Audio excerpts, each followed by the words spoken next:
राजस्थान की राजनीति में इस वक्त सियासी तापमान अचानक बढ़ गया है। हाल ही में पूर्व सीएम वसुंधरा राजे का झालावाड़ का वीडियो सोशल मीडिया पर वायरल हुआ, जिसमें वो कह रही थी,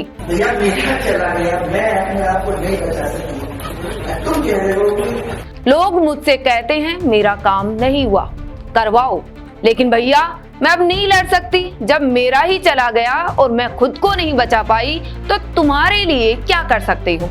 इस एक लाइन ने सियासी गलियारों में हलचल मचा दी। कयास लगने लगे, क्या वसुंधरा खुद को साइडलाइन महसूस कर रही है। वीडियो वायरल हो गया, अलग अलग कयास लगाए जाने लगे।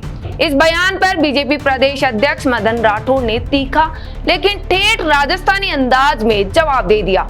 जब बीकानेर दौरे के दौरान उनसे वसुंधरा राजे के बयान और उनके काम न होने के सवाल पूछे गए तो राठौड़ ने एक पुरानी राजस्थानी और मारवाड़ी कहावत का सहारा लिया।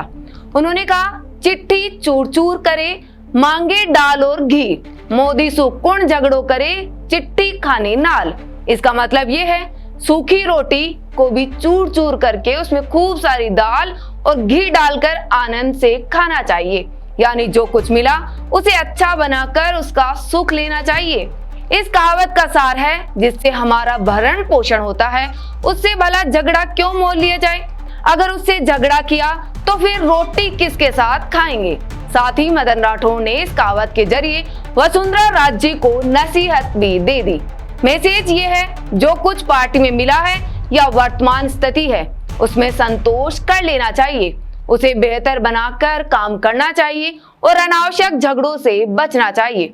राठौड़ ने यह भी कहा कि वसुंधरा राजे के सभी काम हो रहे हैं और वे आज भी पार्टी की महत्वपूर्ण नेता है।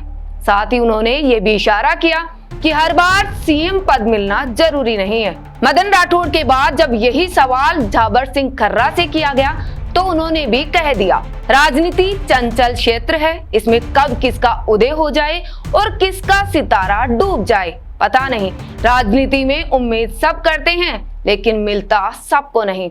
इन बयानों के बाद सियासत गर्मा गई। राजस्थान के नेता छोड़ो, यूपी के नेता अखिलेश यादव भी जयपुर दौरे के दौरान कह गए, मैं मन की बात कह दूं अपने, बिल्कुल यहाँ की मुख्यमंत्री वसुंधरा राजे होती तो ज्यादा तरक्की होती। पर्ची वाले मुख्यमंत्री किसी का भला नहीं कर सकते। वसुंधरा जी सीएम होती तो कुछ और होता। अभी तो पर्ची आई है, ये पर्ची कहीं भी ढंग से काम कर ही नहीं रही। अखिलेश यादव के बयान ने वसुंधरा राजे, अशोक गहलोत और भाजपा कांग्रेस दोनों के भीतर सियासी हलचल तेज कर दी। एक बाहरी नेता का ये बयान सीधे सीधे भाजपा के अंदरूनी समीकरणों पर सवाल खड़ा करता है। क्या ये सिर्फ एक टिप्पणी थी या फिर बीजेपी के भीतर चल रही खींचतान को हवा देने की कोशिश। अखिलेश के बयान को जहां भाजपा नजरअंदाज करना चाहती थी, वहीं अशोक गहलोत ने इस पर तंज कसते हुए सरकार पर निशाना साधा। मैं अखिलेश यादव के बयान से सहमत हूं, उनकी बात में दम है, क्योंकि पर्ची आ गई, राजस्थान में सरकार बन गई, लेकिन इसके बावजूद मुख्यमंत्री को जो गंभीरता दिखानी चाहिए थी वैसी गंभीरता नहीं दिखा रहे।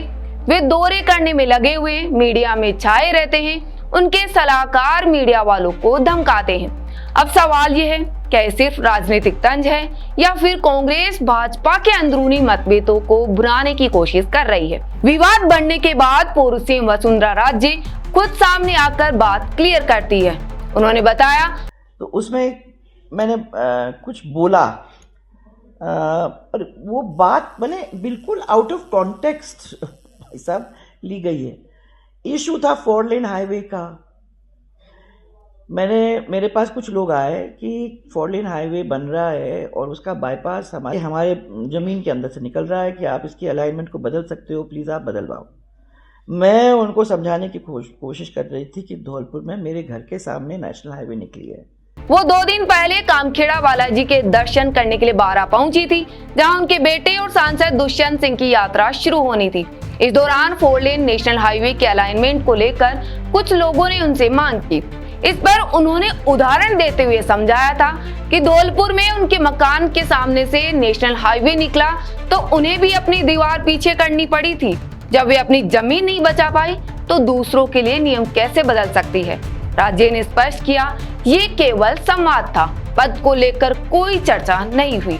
उनके बयान को गलत तरीके से पेश किया गया।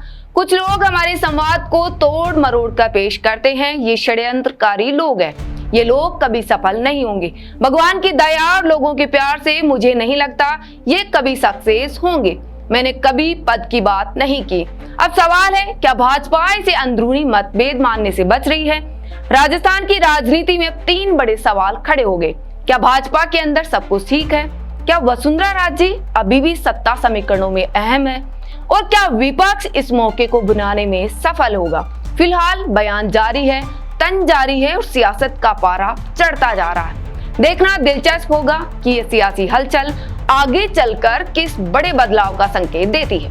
इस मुद्दे पर आपकी क्या राय है? अपनी राय कमेंट में जरूर बताएं। मैं आपके साथ सोनू ढाका। देखते रहिए अपडेट इंडिया।